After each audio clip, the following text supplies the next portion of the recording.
Williamsburg is one of the most ethnically diverse and artistically interesting communities in the world. Today, we're going to travel around and explore some of the sites and places that even locals may not know about, and which are distinctly Williamsburg. Williamsburg was first settled by the Dutch in the 1660s. At the time, it was called Bojwick, which was later anglicized into Bushwick. Then, in 1792, a real estate prospector hired a man named Colonel John Williams to survey the area for future development. He then named it Williamsburg in his honor. The real turning point for Williamsburg happened in 1903 with the opening of the Williamsburg Bridge. Thousands of second-generation Americans and immigrants poured into the area, and soon Williamsburg was one of the most densely populated neighborhoods in the United States. In the late 1800s, Brooklyn was home to more than 45 breweries. Taverns were an important part of community life, and it wasn't that uncommon to visit one several times a week, if not every day, to talk about local issues and exchange gossip. After the Prohibition, few of the breweries were able to reopen because a lot of their business were sucked away by the larger breweries opening in the Midwest. We're here outside of the Brooklyn Brewery, which is thriving, and we're going to go check it out.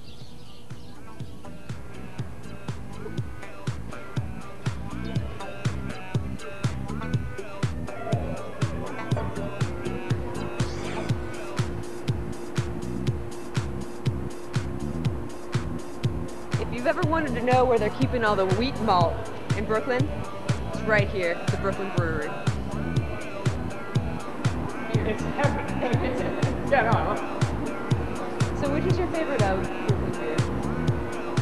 My favorite Brooklyn beer is the White Spot. The White Spot? White Spot. It's sweet, it's alcoholic, it's deadly, it's great for a Friday night. What is the alcohol content? It's 8%. Oh, wow. Yeah, so it's a little party in a beer. I see. But it's still meaty enough that you don't feel like you're drinking heat. Do you have that one on tap right now? Yes, we do. Cheers! Cheers! Cheers! Right there. So one of the benefits of going on the Brooklyn Brewery beer tour is the free beer that you get at the end. Good stuff.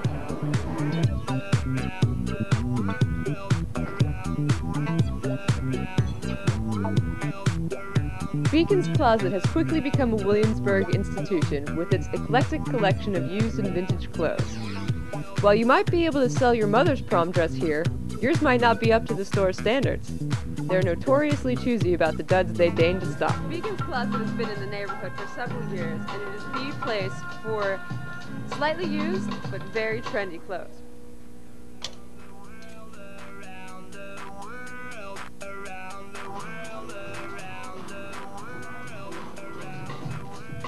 Oh my god, this is made out of leather.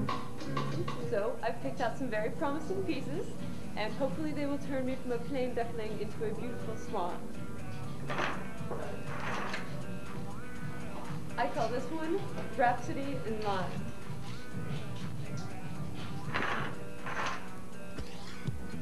Now I may not love this, but I do love the message of safety consciousness.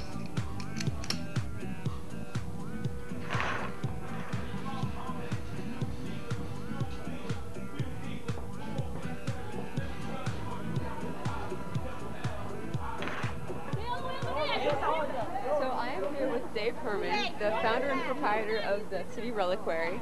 It's a great organization that collects artifacts and different pieces of historical interest from New York City and the 5 boroughs.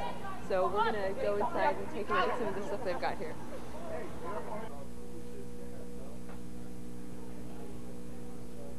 So what is it exactly that you do here? Well, it started off as just a window museum, basically showing New York City artifacts, and that was the beginnings about two to 3 years ago. Right. And since then, that has allowed me to meet a whole bunch of amazing people around the neighborhood and throughout the city. And so it was the reason to make the Reliquary a nonprofit museum. Right. So by doing that, now it's become an organization and just an opportunity to work with amazing people around. This was from the MTA. Wow. And it's from one of the Redbird subway cars that they what do you call it? They took off the subway tracks last year. Is this when you had to open the door in the past? Yeah, between cars, so, like yeah. car to car tour, basically. So this was donated by an anonymous donor, and it's a paint chip off of the L stop, the 6th Avenue stop, and it shows a history of all the different layers of paint that have gone into it, since they just paint right on top and there's no scraping ever involved. So It's an oily piece of Manhattan. Oh, wow. So the bedrock that Manhattan Island is made up of is called schist. So Okay. that would be an example of Manhattan schist. So this is actually the rock that our city sits upon? It's Yeah. Just like asphalt? Well, not our whole city, but most of Manhattan.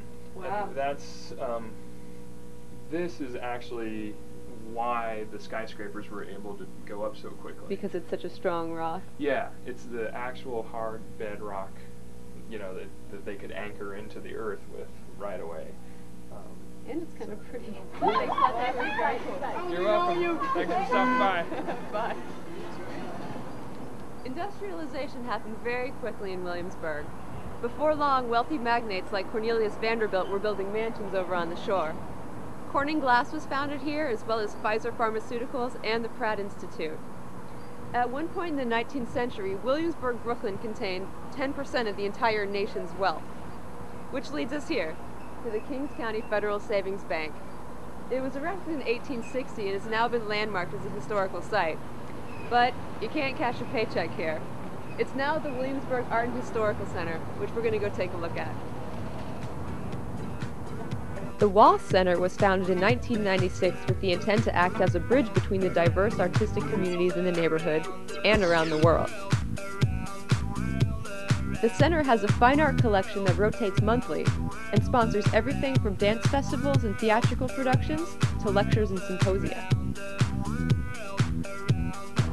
We're overlooking a rehearsal of a marionette theater that's going to be performing at Lincoln Center, and the rehearsal is taking place on the 3rd floor of the Wallace Center, and it's very cool.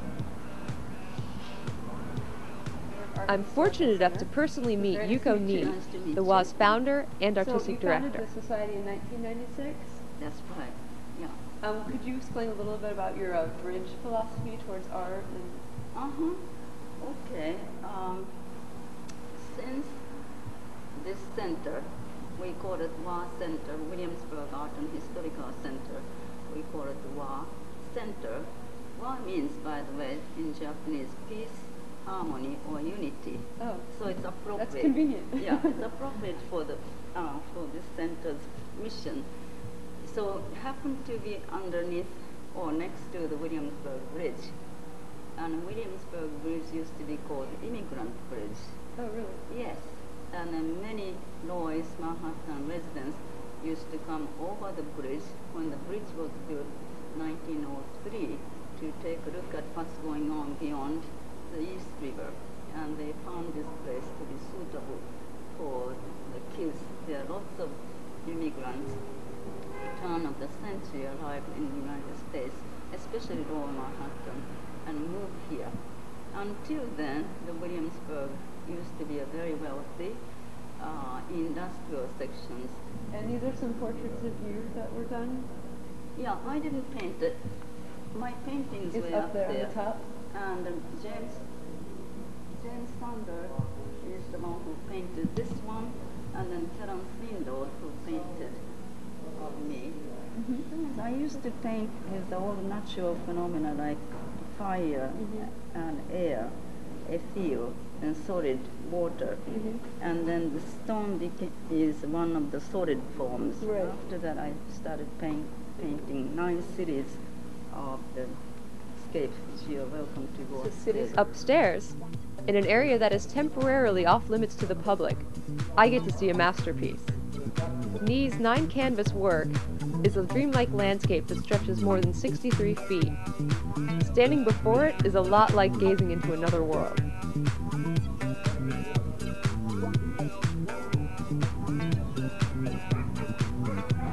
Our voyage through Williamsburg ends here in beautiful McCarran Park, where you can easily while away an afternoon with a game of soccer, baseball, or just lounging in the sun, which is what I'm planning on doing.